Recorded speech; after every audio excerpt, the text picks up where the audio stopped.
جئنا تبصرة عن كل ضلال أعددنا بضع رسال. بسم اللہ الرحمن الرحیم نحمدہ ونصلی ونسلم علی رسولہ الکریم اما بعد. عالمی مجلس مفتیان کرام کے زیر انتظام آن لائن تخصص کے عزیز طلبہ، السلام علیکم ورحمۃ اللہ وبرکاتہ. دوسرے نمبر پر جو کتاب ہمارے سامنے ہے جس کا اس وقت تعارف کروانا مقصود ہے وہ ہے فتح القدیر للعاجز الفقیر. یہ فتح القدیر پہلے آپ نے درس نظامی میں اس کا نام سنا ہوگا. یہ ہمارے جو فقہ حنفی مشہور کتاب ہے ہدایہ، جس کی 4 جلدیں ہیں جو آپ نے درس نظامی میں پڑھی ہیں. یہ فتح القدیر ہدایہ کی شرح ہے. ہدایہ کو اللہ تبارک و تعالیٰ نے بہت زیادہ قبولیت عطا فرمائی اور اس کی متعدد حضرات نے شرحیں لکھی ہیں. فتح القدیر جو ہمارے ہاں عام طور پر مطبوع ہے، یہ کوئٹہ سے اور پشاور سے چھپی ہوئی ہے. اس وقت میرے سامنے جو نسخہ ہے وہ پشاور کا ہے. تو پشاور کے نسخہ میں فتح القدیر کے نام سے جو کتاب چھپی ہے، اس میں صرف فتح القدیر نہیں ہے بلکہ ساتھ ساتھ ہدایہ کی 2 شرحیں اور بھی ہیں. پہلی تو فتح القدیر ہے. فتح القدیر کے جو مصنف ہیں وہ محقق ابن الحمام کے نام سے معروف ہیں، اور ان کا جو پورا نام ہے وہ کمال الدین محمد ابن عبد الواحد ابن عبد الحمید ابن مسعود ہے، اور یہ 7ویں ہجری کے محقق ہیں. اور یہ اللہ تبارک و تعالیٰ نے ان کو بہت زیادہ وسعت علم عطا فرمایا تھا، گہرائی علم کی عطا فرمائی تھی، اور اس کے ساتھ ساتھ ان کو تحقیق کا اور اجتہاد کا بھی ایک درجے کا مرکہ حاصل تھا. انہوں نے یہ فتح القدیر شرح لکھی ہے اور بہت اچھی شرح ہے، اور نام اس کا فتح القدیر للعاجز الفقیر رکھا. اپنے آپ کو عاجز فقیر کے نام سے یہ ذکر کر رہے ہیں. چونکہ یہ خود مجتہد بھی ہیں، ایک گنا اجتہاد کی صلاحیت ان کے اندر موجود ہے، محقق آدمی ہیں، اور جو کوئی محقق ہوتا ہے اس کے اپنے کچھ تفردات بھی ہوتے ہیں. لہٰذا انہوں نے جہاں ہدایہ کی شرح کی ہے وہیں انہوں نے کچھ تفردات یہ ہیں جو ہمارے عام ائمہ سے اور جمہور فقہاء حنفیہ کے مذہب سے اور ظاہر مذہب سے ہٹ کر ہیں. یہ جو تفردات ہوتے ہیں یہ ایک علم اور تحقیق کا ایک لازمی اثر اور لازمی نتیجہ ہوتے ہیں، لیکن علماء نے یہ بات ارشاد فرمائی ہے کہ عمل کرنے کے لیے ان تفردات کو نہیں لیا جائے گا، بلکہ عمل کرنے کے لیے جمہور کے اقوال کو اور جو ظاہر مذہب ہے اسی کو لیا جائے گا. چنانچہ محقق ابن الحمام رحمہ اللہ کے ایک شاگرد ہیں قاسم ابن قطلوبغہ، تو ان کا ایک مقولہ مشہور و معروف ہے، اور انہوں نے یہ فرمایا کہ تفردات شیخی لم تقبل، کہ میرے جو شیخ ہیں، شیخ سے مراد یہی محقق ابن الحمام ہے، ان کے تفردات قابل قبول نہیں ہیں، ان پر عمل نہیں کیا جائے گا. اب یہ شاگرد ہیں اور اپنے استاذ کے بارے میں یہ بات فرما رہے ہیں. تو دوسری شرح جو ساتھ ہی مطبوع ہے فتح القدیر کے وہ عنایہ، یہ مشہور حنفی فقی اکمل الدین محمد ابن محمود البابرتی، یہ 8ویں ہجری کے محقق ہیں اور 8ویں ہجری کے مصنف ہیں. 786 ہجری میں ان کی وفات ہوئی ہے. اور اسی طریقے سے تیسری شرح ہے جو ساتھ ہی مطبوع ہے وہ کفایہ ہے.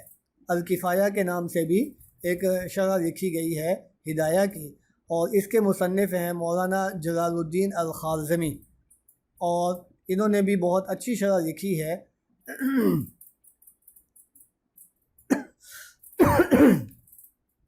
یہ 3 شرحیں تو ہدایہ کی ہیں، اور یہ مطبوع ہیں ایک ہی جلد میں، ایک ہی جگہ پہ. اور اس میں جو نسخہ ہمارے سامنے موجود ہے اس کا انداز یہ ہے کہ جو کتاب کا جو صفحات ہیں، تو جو مین صفحہ ہے، صلب صفحہ جس کو کہتے ہیں، صفحے کا مین حصہ، اس کو 3 حصوں میں تقسیم کیا گیا ہے. سب سے اوپر کا جو حصہ ہے اس میں ہدایہ ہے، اور اس کے بعد ڈبل لائن اور 2 خط کھینچ کر ایک دوسرا حصہ ہے اس کے نیچے، اور اس میں فتح القدیر ہے. اور پھر اس کے بعد اسی صلب صفحہ میں پھر ایک ڈبل لائن ہے، وہ اس کے نیچے الکفایہ ہے جس کا میں نے ابھی تذکرہ کیا. یہ دو شرحیں تو اس طریقے سے آ گئیں۔ تیسری شرح جو عنایہ ہے وہ حاشیے پر ہے، اور حاشیے پر بھی صرف یہ عنایہ نہیں ہے بلکہ اس کے ساتھ ساتھ ایک اور چیز بھی ہے، اور وہ ہے ایک حنفی فقیہ گزرے ہیں محقق سعد اللہ ابن عیسیٰ، اور یہ سعدی چلپی کے نام سے زیادہ مشہور ہے، چلپی کے نام سے ہیں، علامہ چلپی ان کو کہا جاتا ہے۔ تو انہوں نے عنایہ جو شرح ہے اس پر حاشیہ لکھا ہے۔ عنایہ کی کوئی بات قابل وضاحت ہے اس کی وضاحت کی ہے، اور اسی طریقے سے صاحب جو عنایہ ہیں انہوں نے اگر کوئی ضروری شرط چھوڑ دی تھی اس کا تذکرہ کیا ہے، اور اسی طریقے سے جو ترکیبی محتملات ہیں ان کا تذکرہ کیا ہے۔ غزے کے یہ حاشیہ جو ہے وہ عنایہ پر ہے، عنایہ کی عبارت لے کر قولو کہہ کر پھر اس کی آگے وضاحت کرتے ہیں۔ اس لیے جب اس کا مطالعہ کریں تو ساتھ ساتھ علامہ چلپی کا جو حاشیہ ہے عنایہ کا مطالعہ کریں تو اس کو بھی دیکھ لینا چاہیے۔ اس طرح سے یہ گویا ایک ہی نسخہ میں، ایک ہی جلد میں ہمارے سامنے ہدایہ کی 3 شرحیں آ جاتی ہیں، اور یہ ہمیں معلوم ہونا چاہیے کہ کون سی شرح کس جگہ پر ہے۔ یہ اس وجہ سے بھی معلوم ہونا ضروری ہے کہ جب ہم آئندہ چل کے فتویٰ لکھتے ہوئے حوالہ دیں گے، یہ اس وجہ سے بھی معلوم ہونا ضروری ہے کہ جب ہم آئندہ چل کے فتویٰ لکھتے ہوئے حوالہ دیں گے، عبارت نقل کریں گے، تو ہمیں پتہ ہونا چاہیے کہ یہ عبارت فتح القدیر کی ہے، کفایہ کی ہے، یا عنایہ کی ہے، یا یہ علامہ چلپی کا حاشیہ ہے۔ یہ جب تک ہمیں معلوم نہیں ہوگا اس وقت تک ہمارا جو حوالہ ہے ہو سکتا ہے کہ اس میں گڑبڑ ہو جائے، کہ عبارت ہم نے دی ہے کفایہ کی اور حوالہ دے دیا ہم نے فتح القدیر کا۔ ظاہر ہے کہ یہ بات بالکل نامناسب ہوگی۔ تیسرے نمبر پر جس کا ہم تذکرہ کر رہے ہیں وہ ہے البحر الرائق۔ یہ درجہ ثالثہ میں درس نظامی میں آپ نے ایک فقہ حنفی کا متن پڑھا ہے، کنز الدقائق، جو علامہ نصفی رحمہ اللہ کا متن ہے، ابو البرکات عبداللہ ابن احمد ابن محمود النصفی اس کے مؤلف ہیں، مصنف ہیں۔ البحر الرائق یہ کنز الدقائق کی شرح ہے، کنز الدقائق رحمۃ اللہ علیہ کی۔ تو اسی طریقے سے البحر الرائق بھی اس کی کنز الدقائق کی ہی شرح ہے، اور یہ بہت اچھی شرح ہے۔ اور کنز کی جو شروحات ہیں ان شروحات میں سب سے زیادہ مشہور اور سب سے زیادہ معروف اور متداول یہی ہے، اور جس سے فتوے میں بھی بہت زیادہ کام لیا جاتا ہے۔ البحر الرائق کے مصنف مشہور حنفی فقیہ ابن نجیم مصری رحمۃ اللہ علیہ ہیں، مصر کے رہنے والے تھے، اور ان کا جو نام ہے وہ ہے زین الدین ابن ابراہیم ابن محمد، اور ابن نجیم مصری کے لفظ سے نام سے یہ زیادہ مشہور و معروف ہیں۔ یہ 10ویں صدی ہجری کے عالم ہیں، اور ان کی وفات ہوئی ہے 970 ہجری میں۔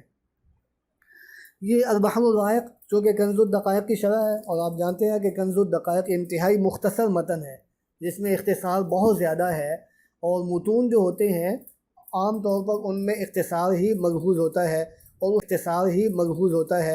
اس اختصار کی وجہ سے متون میں عموماً ایسا ہوتا ہے کہ ایک مسئلہ بیان کر دیا جاتا ہے لیکن اس کی شرائط بعض اوقات پوری اس میں بیان نہیں کی جاتی، یا ایک مسئلہ ہوتا ہے اور اس کی مختلف صورتیں ہوتی ہیں، ان مختلف صورتوں کا تذکرہ نہیں ہوتا، یا بعض اوقات اختلافات فقہائے کرام کے کسی مسئلے میں جو ہوتے ہیں ان کی پوری وضاحت اور تشریح نہیں ہوتی۔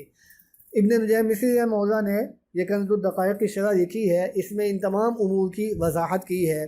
کسی مسئلے میں اجمال رہ گیا تھا متن میں، اس کی تفصیل کی ہے، کوئی ضروری قیود رہ گئی تھی ان قیود کا اضافہ کیا ہے، کچھ شرائط رہ گئی تھی وہ شرائط بیان کر دی ہیں، فقہائے کرام کا اختلاف تھا تو اس کو بیان کر دیا ہے، متعدد محتملات تھے ان کا تذکرہ کیا ہے، اور اس کے ساتھ ساتھ فقہائے کرام کے جو دلائل ہیں ابن نجیم مصری رحمہ اللہ نے البحر الرائق میں ان دلائل کا بھی تذکرہ کیا ہے۔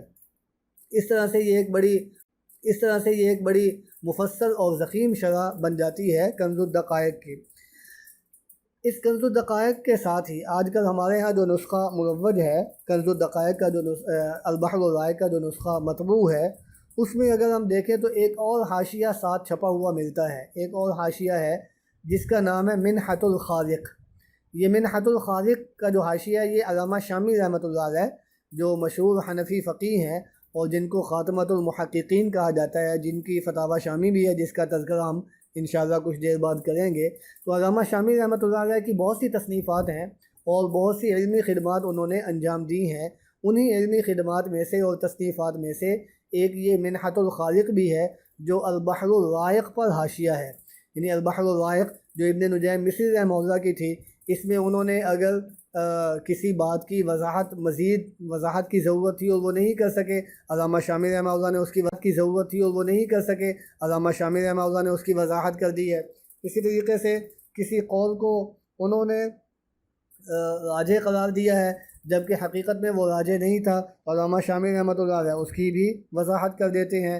اور مزید اگر کسی مسئلے میں کوئی مختلف اقوال ہوتے ہیں، مزید آراء ہوتی ہیں، تو علامہ شامی رحمۃ اللہ علیہ ان آراء کی بھی وضاحت کر دیتے ہیں۔ اس لیے جب آپ البحر الرائق کا مطالعہ کریں تو اس کے ساتھ ساتھ منحۃ الخالق کو ضرور دیکھ لیں، کیونکہ منحۃ الخالق کو دیکھے بغیر البحر الرائق کا ہمارا جو مطالعہ ہوگا یہ مطالعہ ادھورا ہوگا، یہ مطالعہ ناقص ہوگا۔ اس لیے جب اس کا مطالعہ کریں تو ساتھ ساتھ علامہ شامی رحمۃ اللہ علیہ کا یہ جو حاشیہ ہے اس سے ضرور استفادہ کریں۔ اس کے بعد ہمارے سامنے جو کتاب ہے، اس سے اگلی کتاب وہ ہے الفتاوی الہندیہ۔ یہ الفتاوی الہندیہ یہ فتاوی عالمگیریہ کے نام سے جو مشہور ہے اور معروف۔ یہ فتاوی عالمگیریہ یہ عظیم مغل بادشاہ اورنگزیب عالمگیر رحمۃ اللہ علیہ جو بہت ہی علم دوست تھے اور متقی اور نیک حکمران گزرے ہیں، انہوں نے اپنے دور میں فقہ حنفی کو ایک قانونی شکل میں مدون کروانے کا سلسلہ شروع کیا۔ انہیں یہ خیال آیا کہ فقہ حنفی جو ہے وہ ایک قانونی شکل میں اور اس کی جو جزیات ہیں اور اس کے جو مسائل ہیں یہ مرتب ہو جانے چاہیے، ایسے طریقے سے کہ اس میں صرف دلائل نہ ہوں، بس صرف مسائل ہی مسائل ہوں۔ اس مقصد کے لیے اورنگزیب عالمگیر رحمہ اللہ نے علماء کی ایک بڑی جماعت کا انتخاب کیا، اور مشہور یہ ہے کہ تقریباً 500 کے قریب علماء تھے جن کو اس کام کے لیے انہوں نے منتخب کیا اور یہ کام ان کے ذمہ لگایا۔ چنانچہ علماء کی اس بڑی جماعت نے الفتاوی الہندیہ کے نام سے فقہ حنفی کو مرتب کیا باقاعدہ ابواب کی شکل میں اور باقاعدہ جزئیات کی شکل میں۔ یہ فتاوی ہندیہ یہ بھی کافی مرتب ہے، اور اس میں ایک کتاب قائم کر کے مثلا اس میں کتاب الطہارہ قائم کی ہے، تو کتاب الطہارہ قائم کرنے کے بعد پھر اس کے تحت مختلف ابواب آ جاتے ہیں کہ اس میں مثلا یہاں پہ جب کتاب الطہارہ قائم کی تو ساتھ ہی بتا دیا وفی سبعۃ ابواب کہ کتاب الطہارہ میں 7 ابواب آئیں گے۔ الباب الاول فی الوضوء، پہلا باب وضو کے بارے میں ہے، وفی 5 فصول، اور اس پہلے باب میں 5 فصلیں ہیں۔ چنانچہ پھر اس کے بعد الفصل الاول کا عنوان ہے فی فرائض الوضوء، پہلی فصل وضو کے فرائض کے بارے میں ہے، اور پھر اس کے بعد وضو کے جو فرائض بیان کیے تو ایک ایک فریضہ لے کر اس سے متعلقہ جتنے مسائل ضروری مسائل ہیں ان سب کو ساتھ ساتھ بیان کرتے چلے جا رہے ہیں۔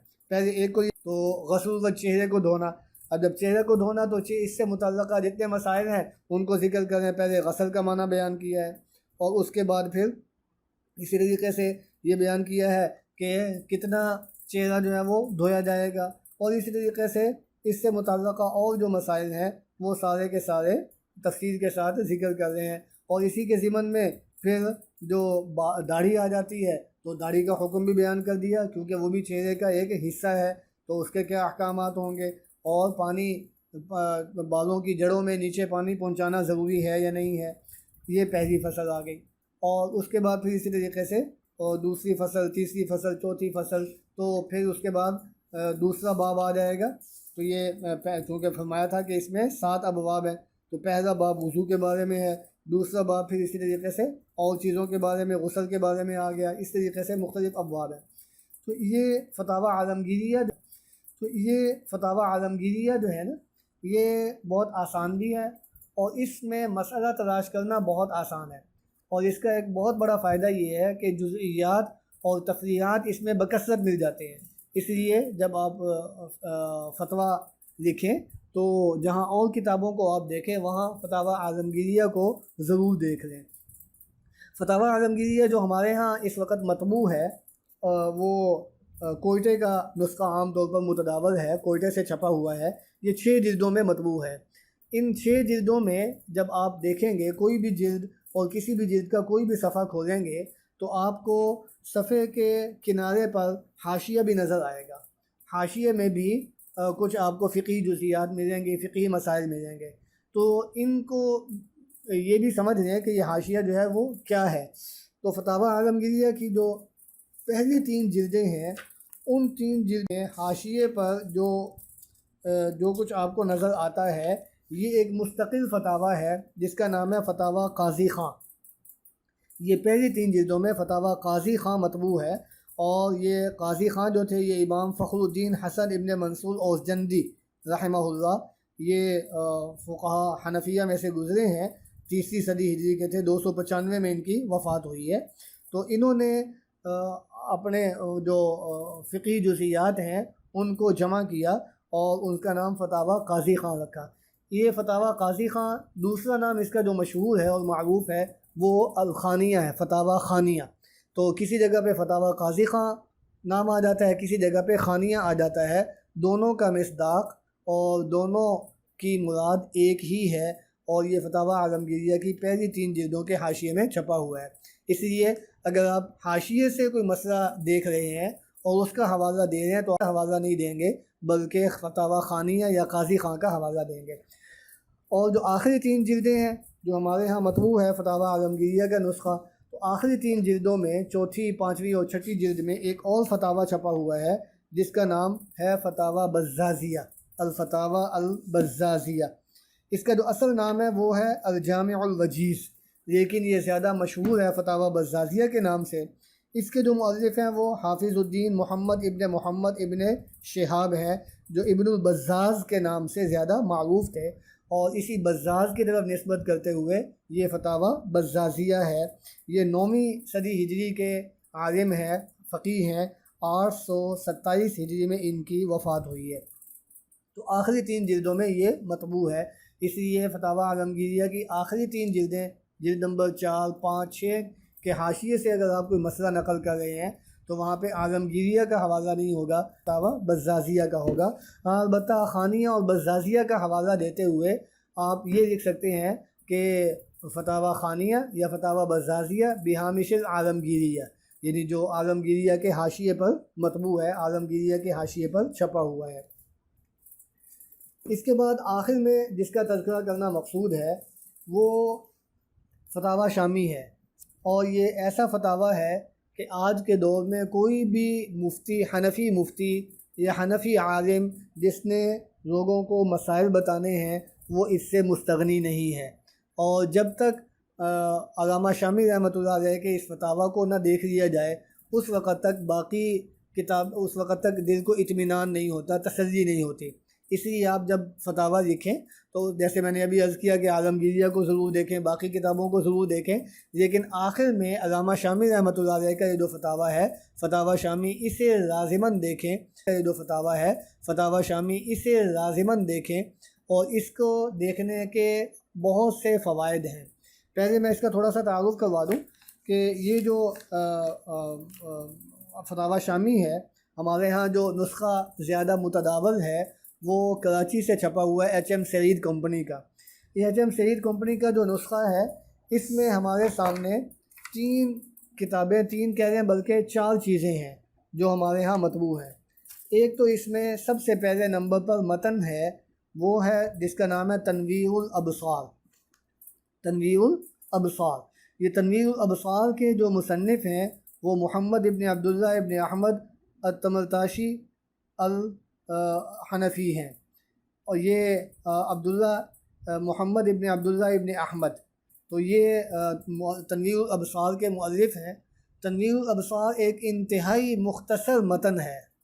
جیسے میں نے پہلے بھی عرض کیا کہ متون میں عام طور پر اختصار ملحوظ ہوتا ہے، تو یہ بہت ہی مختصر متن ہے.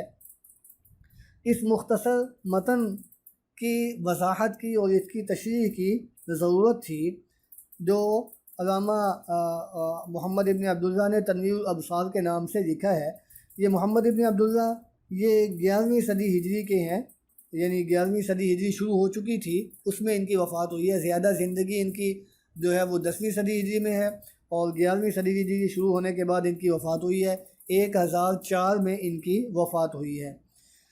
تو یہ تنویر الابصار یہ متن ہے ان کا تعریف کیا ہوا۔ چونکہ اس میں اختصار بہت زیادہ تھا اس متن میں، لہذا اس کی شرح کی ضرورت تھی، تو اس کی شرح کی ہے ایک اور حنفی فقیہ جن کو جو علامہ حصکفی کے نام سے زیادہ مشہور ہیں، زیادہ معروف ہیں، اور ان کا نام ہے محمد ابن علی ابن محمد، اور ان کا لقب ہے علاء الدین، جو علامہ حصکفی کے نام سے صاد کاف یا حصکفی کے نام سے زیادہ مشہور ہیں۔ تو انہوں نے تنویر الابصار کی شرح لکھی جس کا نام رکھا انہوں نے الدر المختار۔ یہ الدر المختار میں انہوں نے متن کی وضاحت کی ہے، متن میں جو ضروری قیود رہ گئی تھی ان کی تشریح کی ہے، اور کہیں اجمال تھا اس کی وضاحت کی ہے۔ اور اس کے بعد پھر یہ جو علامہ حصکفی ہیں یہ بھی 11ویں صدی ہجری کے ہی ہیں، ان کی وفات ہوئی ہے سن 1088 ہجری میں۔ اور پھر اس کے بعد جو تیسری کتاب ہے ہمارے سامنے اسی ایک ہی جلد میں چھپی ہوئی، وہ رد المحتار ہے، اور یہ رد المحتار ہی ہے جسے فتاوی شامیہ کہا جاتا ہے۔ اور یہ رد المحتار اس کے جو مؤلف ہیں وہ علامہ شامی محمد امین ابن عابدین ہے، ابن عابدین کے نام سے یہ زیادہ معروف ہیں، اور یا علامہ شامی کے نام سے یہ زیادہ معروف ہیں۔ یہ علامہ شامی رحمۃ اللہ علیہ یہ 13ویں صدی ہجری کے ہیں، 1252 میں ان کی وفات ہوئی ہے۔ گویا 13ویں صدی ہجری نصف تقریباً ہو چکی تھی، نصف کے قریب 1-2 سال اوپر ہوئے ہیں، اس میں ان کی وفات ہوئی ہے۔ علامہ شامی رحمۃ اللہ علیہ کا یہ جو فتاویٰ ہے یہ بہت ہی بہترین فتاویٰ ہے، اور اس میں جو ہمارے سامنے مطبوع ہے اس کی ترتیب یہ ہے کہ صفحے کے سب سے اوپر اگر آپ کوئی بھی فتاویٰ شامی کا کوئی بھی صفحہ کتاب الطہارت کے بعد کھول کے دیکھیں تو اوپر آپ کو ایک جو سب سے پہلا حصہ نظر آئے گا اس میں کچھ عبارت تو ایسی ہوگی جو بریکٹ میں ہوگی اور کچھ عبارت ایسی ہوگی جو بریکٹ سے باہر ہے۔ تو جو عبارت بریکٹ میں ہے اوپر ایک لکیر کھینچی ہوئی ہے صفحے کی چوڑائی میں، اور اس لکیر سے اوپر جو عبارت ہے اس میں بریکٹ میں اور قوسین میں آپ کو جو الفاظ نظر آئیں گے وہ متن ہے اور وہ تنویر الابصار ہے۔ اور ان بریکٹ سے ہٹ کر 2 بریکٹوں کے درمیان میں جو عبارت ہے، ایک بریکٹ ہے اس کے بعد پھر اگلا بریکٹ آ جائے گا، اور اس درمیان میں تھوڑی سی عبارت ہے تو وہ الدر المختار کی ہے جو علامہ حصکفی رحمۃ اللہ علیہ کی شرح ہے تنویر الابصار پر۔ اس طریقے سے جو لمبا ایک چوڑائی کی شکل میں خط ہے، اس خط کے اوپر 2 کتابیں آ گئیں، بریکٹ میں تنویر الابصار ہے اور بریکٹ سے باہر الدر المختار ہے۔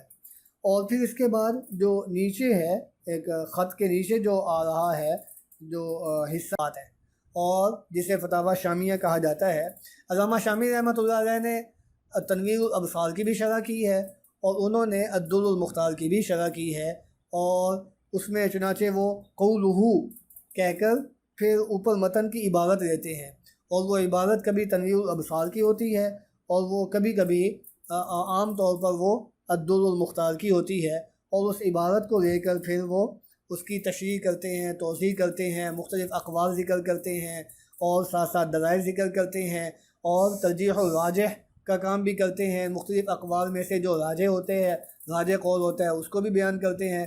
پھر بہت سی جگہوں پہ علامہ شامی رحمۃ اللہ علیہ لمبی بحث کر کے اپنی تحقیق بھی پیش کرتے ہیں کہ اس معاملے میں میری تحقیق کیا ہے، اپنا ایک رجحان بھی ذکر کرتے ہیں، لیکن رجحان ذکر کر کے اکثر و بیشتر فلیتأمل بھی کہہ دیتے ہیں کہ جو قاری ہے وہ خود اس میں غور کر لے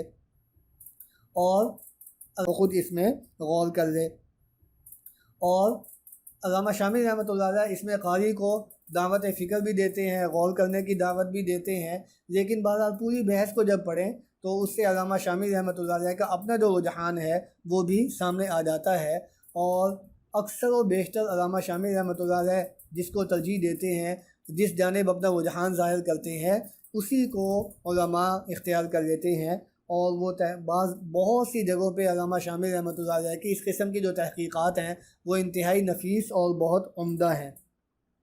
علامہ شامی رحمۃ اللہ علیہ عام طور پر اپنے فتاوی شامی میں جو عنوانات قائم کرتے ہیں تو عنوان جو ہوتا ہے وہ مطلب سے شروع ہوتا ہے.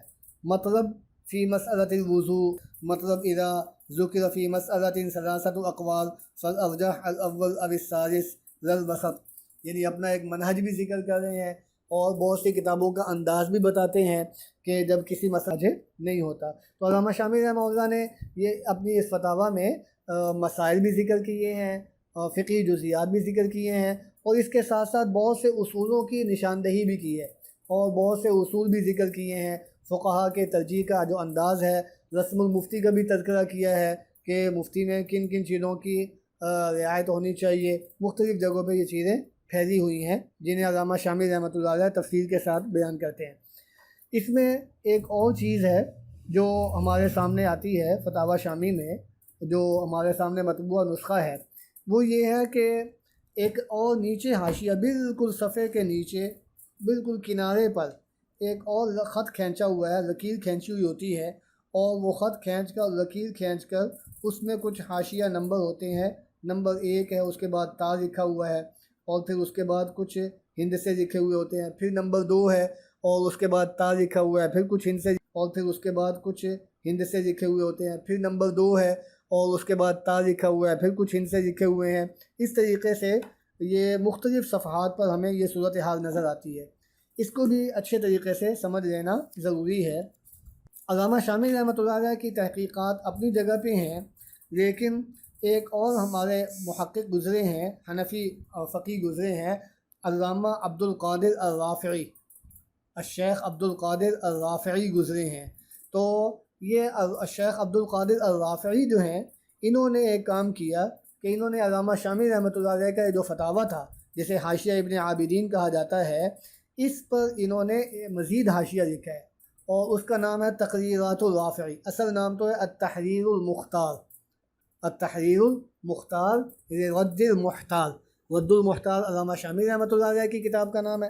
اس پر انہوں نے کچھ نوٹس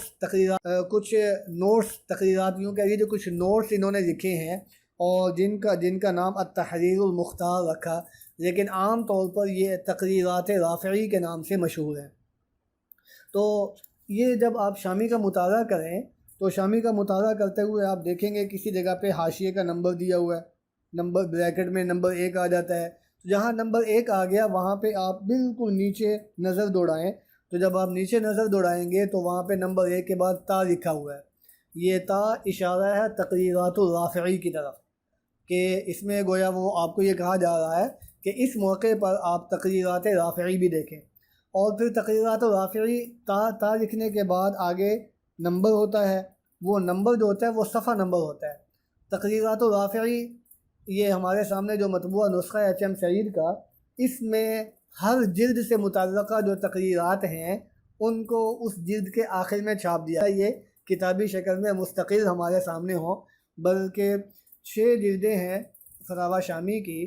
تو ان 6 جلدوں میں ہر جلد کے آخر میں اس جلد سے متعلقہ جو علامہ رافعی کی تقریرات ہیں ان کو وہ تقسیم کر کے ہر جلد کے آخر میں چھاپ دیا گیا ہے.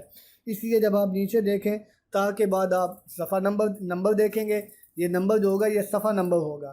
تو آپ کتاب کے بالکل آخر میں تقریرات رافعی میں اسی صفحہ نمبر کو دیکھ لیں، اور اس صفحہ نمبر پر آپ کو قولہ کے بعد وہ الفاظ نظر آ جائیں گے جن الفاظ پر یہ علامہ شامی رحمۃ اللہ علیہ کے فتاوی شامیہ میں یہ حاشیہ لگایا گیا تھا. اس کو آپ اگر مزید سہولت کے ساتھ تلاش کرنا چاہتے ہیں تقریرات رافعی میں، تو پھر اس میں یہ بھی کر سکتے ہیں آپ کہ تقریرات رافعی جو فتاوی شامی میں اگر وہ 1 نمبر کا حاشیہ ہے، 1 نمبر شامی میں اگر وہ 1 نمبر کا حاشیہ ہے، 1 نمبر مثلا اس وقت میرے سامنے 435 صفحہ کھلا ہوا ہے، جلد اول کا صفحہ نمبر 435 ہے جو اس وقت میرے سامنے کھلا ہوا ہے، اور اس میں وہی عنوان آ رہا ہے جس کا میں نے ابھی تذکرہ کیا، مطلب اذا ذکر فی مسألۃ ثلاثۃ الاقوال فالارجح الاول او الثالث لا الوسط. تو یہ مطلب ہے. اور اس میں یہ جو صفحہ نمبر 435 ہے، اس میں علامہ شامی رحمۃ اللہ علیہ کا جو فتاویٰ ہے تنویر الابصار اور عدل المختار کے بعد تو اس میں جو تیسری لائن ہے تو تیسری لائن میں وَيَرِدُ عَلَيْهِ أَنَّهُ إِذَا صَلَّى إِلَى الْجِهَاتِ الْأَرْبَعِ، تو وَيَرِدُ عَلَيْهِ کے بعد قوسین میں نمبر 1 لکھا ہوا ہے، بریکٹ میں نمبر 1 لکھا ہوا ہے۔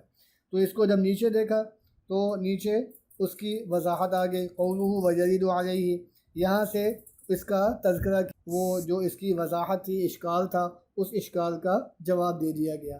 اور اس کے ساتھ ساتھ پھر آگے تا بھی ہے، نیچے تا، اور تا کے بعد صفحہ نمبر 53 لکھا ہوا ہے۔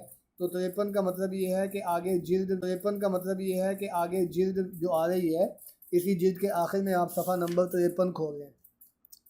جب صفحہ نمبر 53 آپ کھولیں گے تو اس میں پھر آسانی اور سہولت کے لیے اس صفحہ نمبر 53 میں آپ پھر بالکل صفحے کے نیچے دیکھیں تو وہاں پہ نمبر 1، نمبر 2، نمبر 3، نمبر 4، اور پھر ہر ایک کے بعد ہندسے لکھے ہوئے ہیں۔ تو یہ ہندسے جو لکھے ہوئے ہیں یہ صفحہ نمبر کے ہیں، پچھلے شامی کے صفحہ نمبر کے، کہ شامی کا جو صفحہ نمبر تھا جہاں سے آپ ادھر آئے ہیں اس نمبر کو تلاش کریں، اور اس نمبر کو تلاش کر کے پھر دیکھ لیں کہ یہاں پہ وہ الفاظ کہاں ہیں، اور قَوْلُهُ وَيَرِدُ عَلَيْهِ کا جو لفظ بولا تھا وہ کہاں ہے۔ چنانچہ یہ صفحہ نمبر 53 پر ہم نے دیکھا تو یہ ہمیں نمبر 8 پہ معلوم ہو گیا، نمبر 8 پہ نظر آ گیا، وَيَرِدُ عَلَيْهِ أَنَّهُ لَوْ صَلَّى إِلَى الْجِهَاتِ الْأَرْبَعِ۔